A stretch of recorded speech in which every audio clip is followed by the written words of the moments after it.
पाळीच्या दरम्यान त्रास होणं हे कॉमन आहे का? सगळ्यांना थोडी ना थोडी लक्षणं दिसतात. कित्येक स्त्रिया अशा असतात की पाळी कधी येते आणि कधी जाते हे कळत पण नाही. अशा कित्येक स्त्रिया आहेत जगामध्ये. पण साधारण 15 ते 20% स्त्रियांना PMSचा त्रास हा जास्त जाणवतो.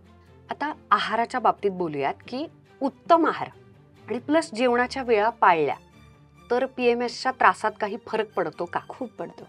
फास्ट फूड, जंक फूड जिथे जास्त आहे, साखरेचं प्रमाण जिथे जास्त आहे, तिथे PMSचे सिम्पटम जाणवतात.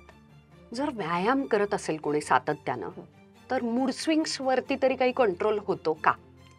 मूड स्विंग सहन करता येऊ शकतात. कारण एंडोर्फिन तयार होतो ना व्यायामाने, शारीरिक हालचालीने, हॅपी हॉर्मोन. तर ते नियमित असेल आणि फक्त हॅपी हॉर्मोन तयार होतो असं नाही, आपल्या न्यूरॉन्सचं रिस्ट्रक्चरिंग सुद्धा व्यायामात होत असतं. तर व्यायामाचा उपयोग हा नक्कीच PMS मॅनेज करण्यासाठी होतो. कोणत्या प्रकारचे व्यायाम केल्यानं ऍक्च्युली PMSला किंवा इवन PMDDला फरक पडतो? सगळेच आपली एंडोक्राईन सिस्टीम जी आहे ना ती नीट चालायची असेल तर योगासनांचा उपयोग होतो.